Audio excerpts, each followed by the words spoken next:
पहली बात तो ये कि आजकल अपने लोग ऐसे आचरण करते हैं जिससे हमारी क्षमता शारीरिक और बौद्धिक दोनों नष्ट हो रही है।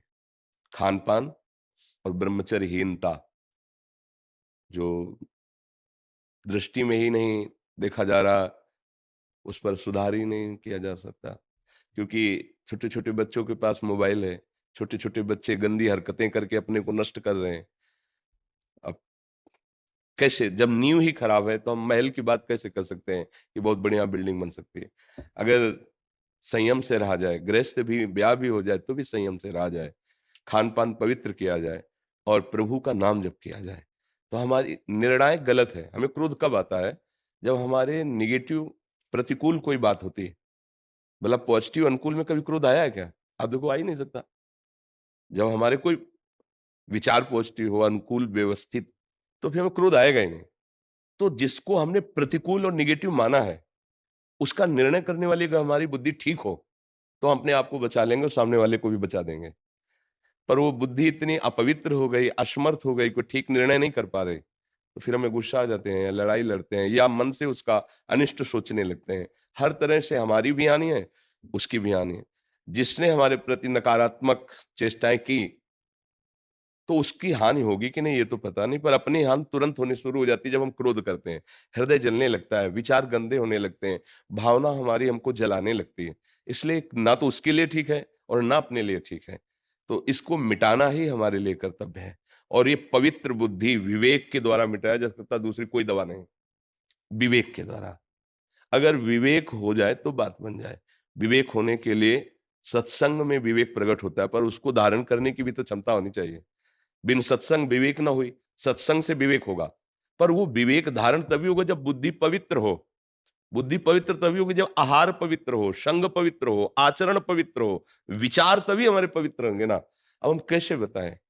गंदे भोजन करना, मनमानी आचरण करना, गंदे दृश्य देखना, गंदा व्यवहार करना, गंदा विचार रखना, अब कैसे सुधार हो, कैसे सुधार हो? क्योंकि नींव गड़बड़ हो रही है।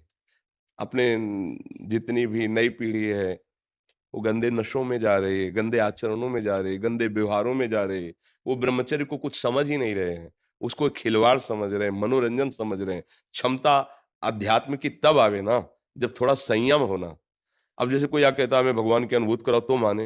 यार पूरा जीवन हो गया उन्हीं की अनुभूति के लिए तो चले हैं। ये जितने महात्मा हैं, ऐसी अनुभूति हो जाती है कि ये करवाओ। ये कोई ये थोड़ी कि थोड़ा टेस्ट करवाओ तब हम चलेंगे। उसके लिए तुम्हारी ज़बान भी तो ठीक होनी चाहिए।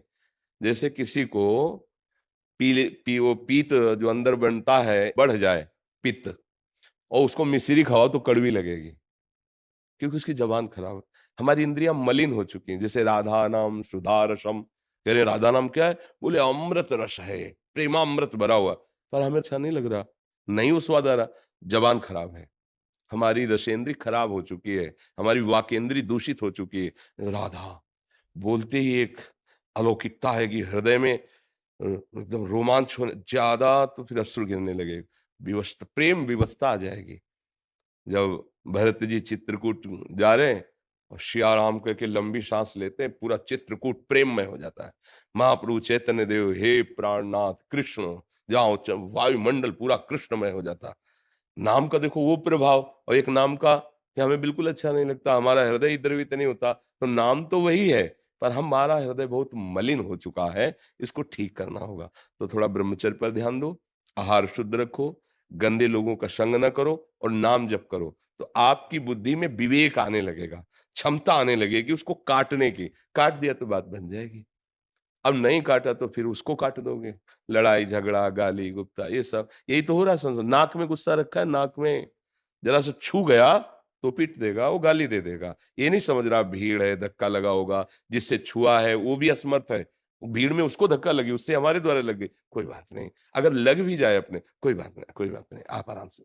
तब लगेगा कि हाँ, मनुष्यता है इसमें। तो अपने को आगे बढ़ना है, तो आहार ठीक करो, कोई ऐसे गंदे पदार्थ नशे वाले मत लो। अब जैसे शराब पी ले, फिर सोचे क्रोध ना आवे, शराब पी लेने पर अहम इतना बढ़ जाता है, अब अहंकार बढ़ चुका है, तो सारे दोस्त उसमें बैठे हुए हैं, अब आप जरा सा छेड़ दोगे तो फिर लड़ाई झगड़ा शुरू। तो अब वो बुद्धि जिसने शराब पी है, क्या कभी वो ठीक निर्णय कर पाएगी ना पीने पर भी? क्योंकि मलिन तो हो गई ना। अब जो मांस खाई हुई हिंसक वृत्ति प्रकट करने वाला भोजन है, भले आपने हिंसा नहीं की, लेकिन उसकी हिंसा हुई है, उसमें आप सहयोगी हैं, क्योंकि आप खा रहे हैं। तो आपकी बुद्धि क्या करेगी? हिंसक बनेगी।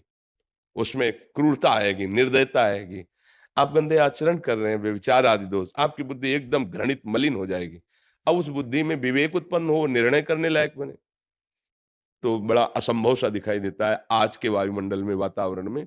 पर आप अहोभाग्य है, धन्य भाग है आपका कि आप इस अवस्था में भी अपनी बुद्धि को क्रोध रहित करना चाहते हैं। तो नाम जप करो, अच्छा आहार करो, और जब कभी कोई क्रोध दिलाने वाली बात आवे, तो निश्चित समझो आपके किसी पाप का नाश करने के लिए वो भगवान लीला रचे, चुपचाप बचा के निकल